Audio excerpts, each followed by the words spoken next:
Can you believe that 2 years ago I had no social media presence at all? I did not have a Facebook. I did not have an Instagram. I don't even think I was on LinkedIn. If I was, it was through my job, my finance job, and I never even looked at it. I just didn't believe in social media. I was a very private person. I kept a lot of things to myself. And so the fact a year and a half ago, I started a blog and I just went all in and kind of ripped the Band-Aid off and started just telling my deepest, darkest secrets on my blog.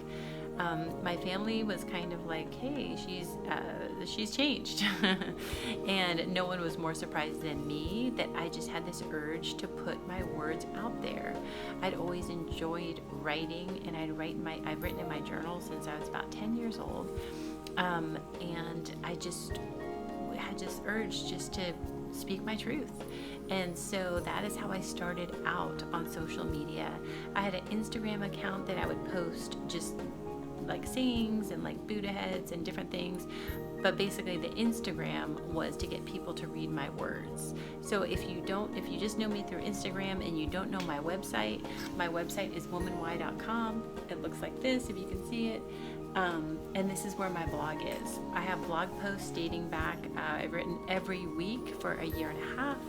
So at the very end of womanwhy.com, you can go to the very end and you can see every single blog post. And if the title looks interesting, you can click on it and just read the different posts. Most of them are about my journey from going from that very private person who not only was private in the world, but I was private to myself in that I wasn't really even admitting to myself a lot of the things that I had been through. But in hiding that, I kind of came to a crossroads that led me down into a depression, that I just was holding so much inside, and it was lonely because no one really knew who I was. But then I would get angry at people because they didn't know who I was, but it was really me not telling people who I was. So it was a weird position to be in that led me to kind of a dark place. My blog post this morning is about one of the conversations I had with my mom when I was about 50 years old. And I was kind of just starting this discovery journey about myself. And I was very upset. My daughter was in high school. She was applying to colleges. She was doing her own thing. I was feeling her slipping away from me. My job, I had just gotten demoted from a manager, and that really hit my ego hard because I got a lot of my ego through serving people at my job, from getting accolades. So that was hard because a lot of the way I felt about myself was how other people felt about myself, how other people felt about me. So if I felt like I wasn't doing a good job at work, it would directly affect my self-esteem really hard. And so I had a lot of different things going on. And so just one morning, I wasn't close to my mom, but for some reason I just had the urge to call her. So my blog post this morning talks about that conversation where I was just crying on the phone to her about my despair, about my feelings of isolation, and that I just felt like I had nowhere to turn. I talked to her about me moving to Los Angeles, and I don't really even think it was to get her opinion on me moving to Los Angeles. I think I just wanted her to care that I was moving, that something was happening in my life. I just didn't know where to start to talk to her, and that seemed like a good subject. She said, yeah, that sounds good. Maybe you should move there. But really, I was looking for some concern over me. And so that conversation ended. I didn't really have a close relationship with my mom. I would have conversations like that and then not talk to her for maybe 6 months or so. So it was tough on me. And I was right when I called her, I was right that I needed to go back to my family. But I thought I needed to connect with them. I thought, well, maybe they had the answer to my despair. And if I connected with them, they could tell me, where do I need to go so that I can feel better? That's really what I was looking for when I called her. And I was right in calling her and connecting because I needed to go back there, but not for the reason that I thought. I needed to go back there not for her to give me the answer, but for me to find the answer myself, because I had been brought up in abuse, in sexual, physical, and emotional abuse. My parents were, I don't know what happened to them in their childhood, but they just were not equipped really to be parents. Even though that was the case, they did have 6 children, and they basically kind of manipulated us and kind of used us for themselves, so that we could give to them. So it was a hard atmosphere growing up. And I had known that, growing up, that something wasn't quite right. So at 20 years old, I left, and I moved out. I went off to college, and then I moved out on my own at 22 or so. I just supported myself, and I moved away from them. I had very little contact with my family, because I felt that it just wasn't the place I wanted to be. I didn't agree with a lot of the way they handled things.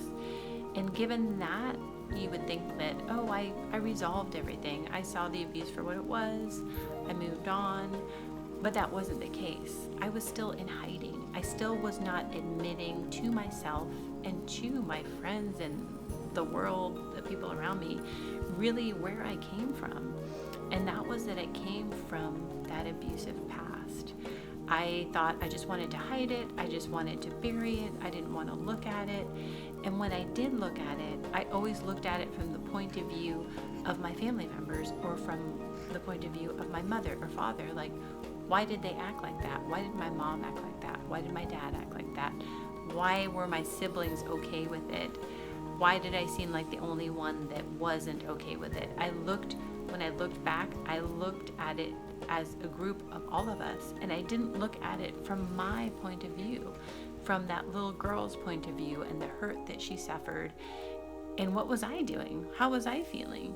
I always looked at it from everyone else's point of view and tried to find out their motivation, as if I found out their motivation, somehow that would make my pain less, which now I know isn't true. But that's how I always approached it. So this time when I went back, when I was my early 50s, I looked at myself and I looked at the pain that I suffered, and it was horrible. It was a horrible place to go back and see that little girl that I was, and the isolation I had, and how I tried to find resources to help me. At 5 years old, I used to go to my neighbor's house for the afternoon because they were nice people, and they would feed me, and they would just let me watch TV, and they would just let me hang out. But I just learned how to navigate towards things that would give me some energy and some feedback, so I could move forward. I could be okay emotionally, that I knew there was a better place out there somewhere. So in looking back this time, I really had an appreciation for who I was, and I cried and cried and cried over the hurt that I had to endure. But in that, I had a whole new respect for me. And when I went back, I also gained the energy and the resourcefulness of that little girl. When I used to look back, when I used to hide it, I didn't like her. I blamed her for having that happen to her. But when I went back and loved her and got her energy and said, it's okay, all of that energy and resourcefulness came back to me. And I didn't use my energy anymore to hide myself, or to lie to people, or to create a front. After I let my truth out into the world, I was able to use my energy to create. I was able to use my energy to connect with others. I was able to use my energy to connect with myself and to tell my truth. And the reason I say this to you is that it's such an important thing for all women who've been through something that I've been through, which now we're realizing is almost more normal than not, with all the news coming about all the different abusive situations out there. We feel like we are the only ones that went through that, but now we find like all my friends, they at least have one incident that they can recount of some type of abuse, emotional abuse, physical abuse. And it is very sad. And to hide that and be ashamed of it only makes it 100 times worse when you didn't do anything wrong. So I just want to tell you that telling your truth is freedom, and put the I don't want to say the blame, but put the onus back on the person who decided that that was okay. That's not my fault, and that's not your fault. So take your energy back, and in taking your energy back, you take your power back, and in telling your truth, you take your life back, and you also get to really realize how valuable your energy and your power is. In taking my power back, I was able to, create with that time that I used to spend my time writing alone in my journal and crying. Now I can create because I have boundaries that I tell people, no thank you. If they're energy vampires, I can say, no thank you, I'm going to be home alone and I'm going to create this afternoon. And that's okay. It's okay to do. So I encourage you to read my blog and to comment on this YouTube post. And I'm the person, as I said in the beginning of this, who had absolutely no social media 2 years ago.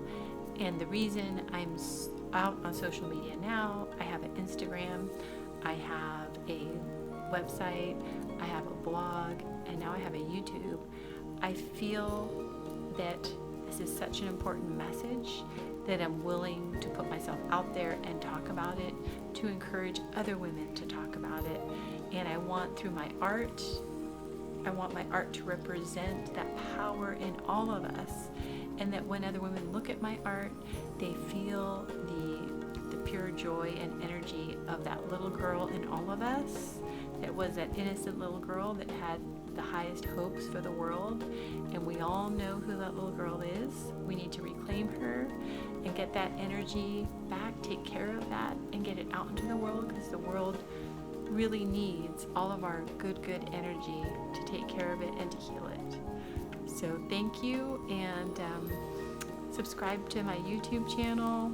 You can sign up on my website for my newsletter, and you can follow me on Instagram at @WomanY, and I'll talk to you really soon. Bye.